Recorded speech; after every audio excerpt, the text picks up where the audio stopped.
சமீப காலமாக நிறைய பேஷண்ட்டு இளம் வயது இல்லை 40 வயசுக்குள்ளேயே ஹார்ட் அட்டாக்னு வர்றாங்க. அவங்கள பார்க்கும்போதெல்லாம் மனசு கஷ்டப்படுது. ஏன்னா அவங்க சின்ன வயசில் அவங்களோட ஒய்ஃபு சின்ன சின்ன குழந்தைகள்லாம் இருக்கிறாங்க. அடுத்து ஃபியூச்சர் என்ன ஆகும் அப்படின்னு யோசிக்கும்போது கஷ்டமாக இருக்குது. ரெண்டாவது அவங்களோட அடைப்புகளும் பார்த்திங்கன்னா ரொம்ப மோசமாக அடைச்சிருக்கு ரத்த குழாய்களெல்லாம். நாங்கள் அதை சரி பண்ணிடலாம் அப்படின்னு பார்த்தா கூட எங்களால் திருப்திகரமாக சரிப்படுத்த முடியல. ஒருவேளை சரி பண்ணினா கூட அந்த பேஷண்ட் ஃபுல் ரெக்கவரி வர்றதில்லை, ரெக்கவரி ஆகி போகிறதில்ல.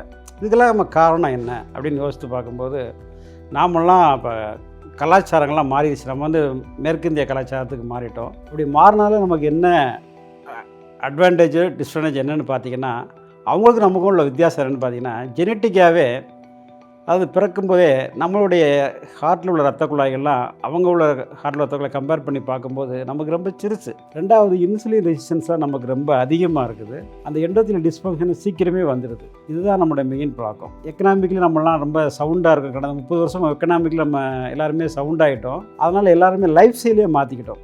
எப்படி மாற்றிக்கிட்டோம் அப்படின்னா, ஆல்மோஸ்ட் நிறைய பேர் பார்த்திங்கன்னா கம்ப்யூட்டர்லேயே தான் உட்காந்து வேலை பார்த்துட்டு இருக்கிறாங்க. ஒரு 10 to 12 hours அதில் உட்காந்துடுறாங்க. சரியாக தூங்குறதும் கிடையாது. அப்புறம் பார்த்திங்கன்னா யாருமே வியர்வை சிந்த வேலை செய்கிறது கிடையாது. சாப்பாடு பழக்கம்னு எடுத்து பார்த்திங்கன்னா எல்லாருமே processed food, packed food and sugary food இந்த மாதிரி தான் அவங்க சாப்பிட்றாங்க. பேக்கடு ஃபுட்டில் பார்த்திங்கன்னா சால்ட்லாம் அதிகமாக இருக்கும். மது பழக்கம் பார்த்திங்கன்னா எல்லாம் ஆல்மோஸ்ட் இது ஒரு மாடர்னைஸ் மாதிரி எல்லாம் பண்ணிக்கிட்டாங்க. குடிக்கிறால் என்ன ஆகுதுன்னு பார்த்திங்கன்னா வயிறு புண்ணாகுது. அப்புறம் கல்லீரலில் டேமேஜ் பண்ணுது. கணையம், அதாவது பேங்க்ரியாஸ் அங்கெல்லாம் இன்சுலின் செக்ரீட் ஆகப்படுது. அது சும்மா ஒரு பேப்பர் மாதிரி தான் இருக்கும் அந்த கணையங்கிறது. அதை டேமேஜ் பண்ணிடுறாங்க. ஸோ சர்க்கரை வியாதி வந்துடுது. உடற்பயிற்சி இல்லாதனால அந்த உப்பு சத்துக்கள்லாம் வெளியில் போகிறது தடுக்கப்படுது. ஆட்டோமேட்டிக்காக அதனால் ப்ரெஷராக எழுந்துடுது. ஸோ எல்லா வியாதிகளும் மொத்தமாக சேர்ந்துக்கிடுது. அதுக்கு உதாரணத்துக்கு இப்போ ஸ்மோக் பண்ணுறேன்னு பார்த்தீங்கன்னா சில பேர் வேப்பிங் பண்ணுறான் நல்லா பிரச்சனை இல்லை அப்படின்னு நினைக்கிறாங்க. அப்படிலாம் கிடையாது. நிக்கோட்டின் அந்த கொரோனா ஆர்டரியை போய் அப்படியே சுருக்கிடும், ரத்த உறைவையும் தடுத்துடும். எண்டோத்திலியல் டிஸ்ஃபங்க்ஷன் வர்றதுக்கு அது காரணமாக இருக்குது.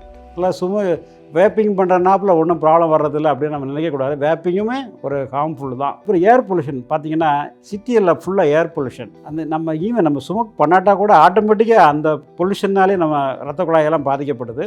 இப்போ உள்ள ஜெனரேஷன் கொஞ்சம் வயசுலேயே நிறைய சம்பாதிக்கிறாங்க. உடனே வீடு கட்டி அவங்க தனிப்பட்ட முறையில் வாழணும்னு ஆசைப்படுறாங்க. அதுக்கப்புறம் தான் கல்யாணத்துக்கு இதுக்காக ஒரு டென்ஷன், சக்ஸஸ் ஆகலைன்னா டிப்ரெஷன், அதுக்கு முன்னாடி தனிமையாகிடுறாங்க. ஸோ ஆட்டோமேட்டிக்காக எல்லா வியாதியும் வரவழைச்சிக்கிறாங்க. இதை நம்ம எப்படி இதுலேருந்து வெளியில் வர்றது அப்படின்னு பார்த்தீங்கன்னா, ஃபஸ்ட்டு நல்லா தூங்கணும், நல்லா வாக்கிங் டெய்லி 20 நிமிஷத்துலேருந்து மினிமம் வேர்வை சிந்துற அளவுக்கு நடக்கணும். அப்போ தான் ப்ரெஷர்லாம் வராது. கொழுப்பு சத்து, ப்ரெஷரு, சுகர் இது வராமல் பார்த்துக்கணும். வந்தால் அதை கண்ட்ரோல் பண்ணிக்கணும். மினிமம் 7 மணிலேருந்து 8 மணி தூங்கணும். ப்ராசஸ்டு ஃபுட்டு சாப்பிடக்கூடாது. வீட்டில் உள்ள சாப்பாடு தான் சாப்பிட்ணும். ஃப்ரைட் ஐட்டம் சாப்பிடக்கூடாது. மது பழக்கம்லாம் இருக்கக்கூடாது.